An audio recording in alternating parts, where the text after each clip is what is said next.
तीसरी खबर है मध्य प्रदेश से, जहां पर कांग्रेस पार्टी के प्रदेश अध्यक्ष जीतू पटवारी ने ऐसा बयान दिया जिसके बाद से यहां पर जमकर सियासी बवाल मचा हुआ है।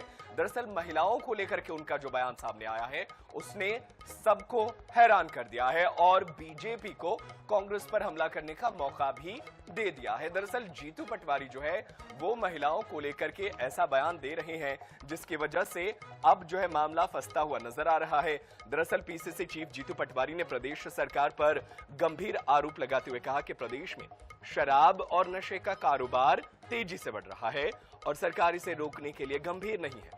सरकार सिर्फ इवेंट और विज्ञापन में पैसा बहा रही है। उन्होंने यह भी कहा कि प्रदेश की महिलाएं देश में सबसे ज्यादा शराब पी रही हैं और युवाओं को नशेड़ी बनाने के लिए बीजेपी नेता जिम्मेदार है। जीतू पटवारी के इस बयान पर मुख्यमंत्री डॉक्टर मोहन यादव ने तीखा पलटवार किया है। उन्होंने कहा कि यह प्रदेश की आधी आबादी का अपमान है। लाडली बहनों के लिए इस तरह की भाषा का उपयोग ठीक नहीं है। जीतू पटवारी के अपने इस बयान के लिए माफी मांगनी चाहिए। इसके अलावा बीजेपी विधायक रामेश्वर शर्मा ने भी प्रदेश कांग्रेस पर अध्यक्ष पर जो है वो जमकर निशाना साधा है।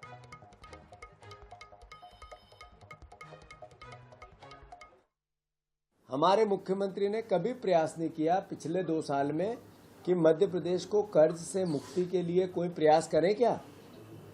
बेरोजगारी, आपका बेटा अगर बेरोजगार है, आपके घर में आपका बेटा नशा करके आ रहा है, तो 100% दावे के साथ मैं ये बात कह रहा हूं, इसका दोषी भारतीय जनता पार्टी, शिवराज सिंह चौहान और मोहन यादव।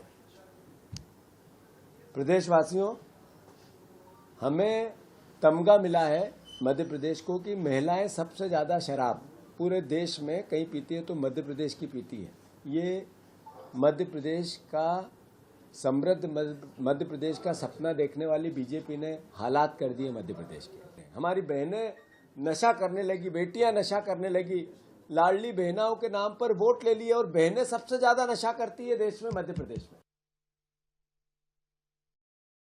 कांग्रेस की सरकार ने न कभी आरक्षण दिया, न कभी बहनों को तवज्जो दी, न कभी लाडली लक्ष्मी योजना से लगाकर लाडली बहना योजना तक किस प्रकार की योजना चलाई और उल्टे कांग्रेस के द्वारा बहनों को शराबी कहना, ये सारे प्रदेश की बहनों का आधी आबादी का अपमान है।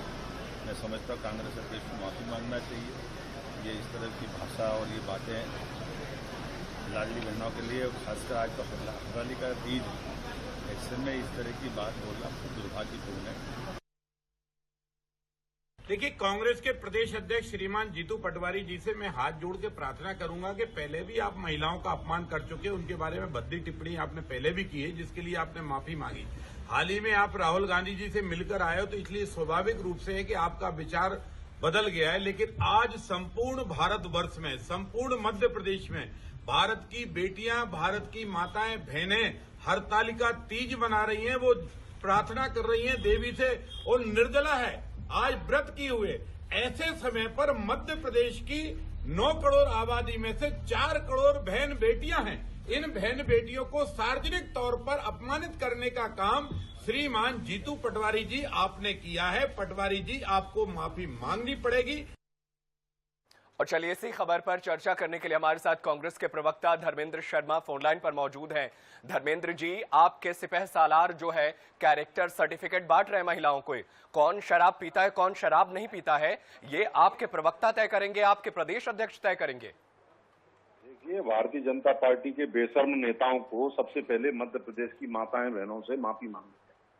रही बात प्रदेश अध्यक्ष जी के जिस बयान की आप बात कर रहे हो, पूरी बीजेपी एक झूठा नैरेटिव सेट करने का काम कर रही है। वो बयान आप पूरा सुनिए। उसमें उन्होंने कहा है कि मध्य प्रदेश में नशे का लगातार तांडव चल रहा है और सरकार की नाक के नीचे भोपाल, जो कि मध्य प्रदेश की राजधानी है, उसमें सरकार से 1800 करोड़ रुपए का एमडी ड्रग्स पकड़ा जाता है। उसके बाद लगातार अरे तो सर एक बात बताइए, इसके लिए आधी आबादी जिम्मेदार है क्या? वो ठीक है, नशा का कारोबार बढ़ रहा है, ये अच्छी बात है। इस तरीके से दोष मढ़ देना कि महिलाएं शराबी हो गई हैं, ये आप अच्छी बात कर रहे हैं। तारतम्य उन्होंने कहा कि 22 अगस्त 2025 को न्यूज 18 ने एक खबर प्रकाशित की कि उड़ता पंजाब नहीं, अब तो मध्य प्रदेश जो देश का दिल है वो नशे में टॉप हो गया है। जिसमें महिलाएं शराब पीने में, ये कौन कह रहा है? न्यूज 18 की रिपोर्ट कह रही है नंबर 1 है, कांग्रेस ने नहीं कहा, उसको उन्होंने कोट करते हुए कहा है। आप केवल एक क्लिप काटकर, एक झूठा नैरेटिव बनाकर और उसको अपनी विफलताओं को छुपाने के लिए आप सरकार में मुख्यमंत्री हैं, आप गृह मंत्री हो, आपके नाक के नीचे पूरे मध्य प्रदेश में इस समय सूखे नशे का कारोबार, ड्रग्स का कारोबार फल फूल रहा है। गाँव में दवा मिलना मुश्किल है, लेकिन आपको ड्रग्स इजीली मिल जाएगा। शराब हर गली में, हर जगह मिल जाएगी, कितने भी वजह मिल जाएगी। इस समय भारतीय जनता पार्टी के नेता मध्य प्रदेश के युवाओं के भविष्य के साथ खिलवाड़ कर अपनी जेब भरने का काम कर रहे हैं। इसके लिए मध्य प्रदेश के युवाओं से, माताओं से, बहनों से भारतीय जनता पार्टी के नेताओं को, मंत्रियों को, मुख्यमंत्री को नाक रगड़कर माफी मांगनी चाहिए। और ये फॉल्स नैरेटिव एक पुराने बयान पर, जो कि पुराना बयान है, और इसको आज का बयान बताकर दिखा रहे हैं, ये कितना शर्मनाक है। आप बताइए, आज उन्होंने ओबीसी आरक्षण के मुद्दे को लेकर पत्रकार वार्ता की, ये ड्रग्स को लेकर उन्होंने जब पत्रकार वार्ता की थी, ये 23 तारीख का मामला है, और उस मामले को आप नहीं, ठीक है, आप प्रेस वार्ता कर रहे हैं, लेकिन एक तरफा नहीं करेंगे ना सर। प्रेस वार्ता कर रहे हैं, अच्छी बात है, आप आंकड़ा रख रहे हैं, तो बताइए ना कि पुरुष कितना शराब पीते हैं, देश के किस राज्य में कितना शराब पीते हैं, इसका आंकड़ा है आपके अध्यक्ष के पास? आप जिम्मेदार पत्रकार हैं और जिम्मेदार चैनल है। आप बताइए, न्यूज 18 ने ये खबर मेरे सामने है, न्यूज 18 ने ये खबर 22 अगस्त 2025 को प्रकाशित की, और बाकायदा इन्होंने लिखा है हेडिंग में, उड़ता देखिए, पंजाबी किसी गद्दी निजी का चैनल के दर्द। आंकड़े को लेकर के हम नहीं जाएंगे, ठीक है?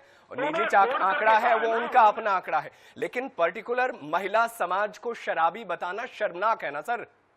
क्या पूरे आपके मध्य प्रदेश में मानते हैं सभी महिलाएं शराब पीती हैं? सुन तो लीजिए, उन्होंने कहा कि ये तमगा हमको एक न्यूज 18 चलिए ठीक है, धर्मेंद्र जी रुके हमारे साथ। ब्रिजेश पांडे भाजपा प्रवक्ता भी हमारे साथ बने हुए, उनका रुख कर लेते हैं।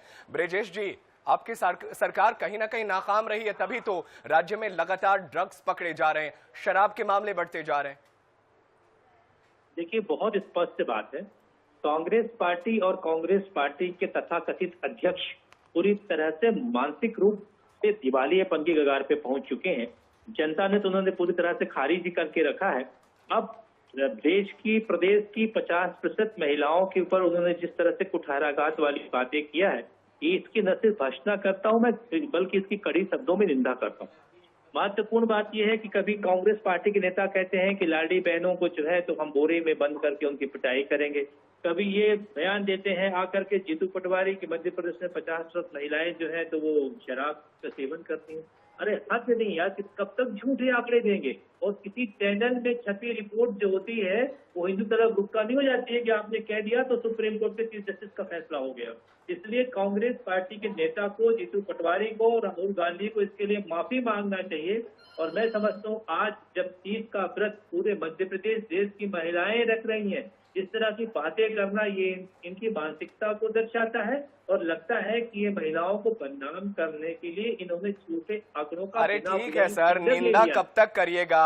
सरकार, यहाँ की जनता जो है लगातार आप ही को जिम्मेदारी दिए जा रही है, फिर इन्हीं सड़कों पर, इन्हीं आसपास इलाकों में शराब की दुकानें खुल रही हैं, तो नाकामी तो आपकी सरकार की भी मानी जाएगी ना। ड्रग्स का रैकेट राजधानी भोपाल में कहां से आ जाता है, किन सड़कों से आता है राजधानी तक? इंटरनेशनल रैकेट्स भी जुड़े होते हैं सर उसमें। तरह होती है, पहले मेरी बात सुन लीजिए आप। देखिए, जनता लगातार भारतीय जनता पार्टी को वोट करती है, मध्य प्रदेश की महिलाएं वोट करती हैं। आप लाडली बहनों के ऊपर मजाक करना चाहते हैं? आप मध्य प्रदेश की लाडली देवियों के ऊपर अब इस तरह की बातें करके उनको कुठाराघात करना चाह रहे हैं? आप मध्य प्रदेश को क्या संदेश देना चाह रहे हैं कि विपक्ष में बैठी हुई कांग्रेस पार्टी की सोच ये है, ये आपकी जो आप झूठे आंकड़ों का सहारा लेते हैं? आप सिर्फ झूठे आंकड़ों का सहारा नहीं लेते, ये समूचे महिला सम्मान की हत्या कर रहे हैं। ये इस बात को दर्शाता है जीतू पटवारी जी का बयान कि ये महिला विरोधी लोग हैं। आपकी मानसिकता पूरी तरह से नशे में डूबी हुई है, जिसके लिए जीतू पटवारी मानसिकता नशे में डूबी हुई है, लेकिन आप सरकार में है, नशा रोकने की जिम्मेदारी आपकी भी बनती है। आप दोनों का बहुत शुक्रिया, धर्मेंद्र शर्मा जी, ब्रिजेश पांडे जी, हमारे साथ जुड़ने के लिए, अपने वक्तव्य हमारे दर्शकों के बीच साझा करने के लिए।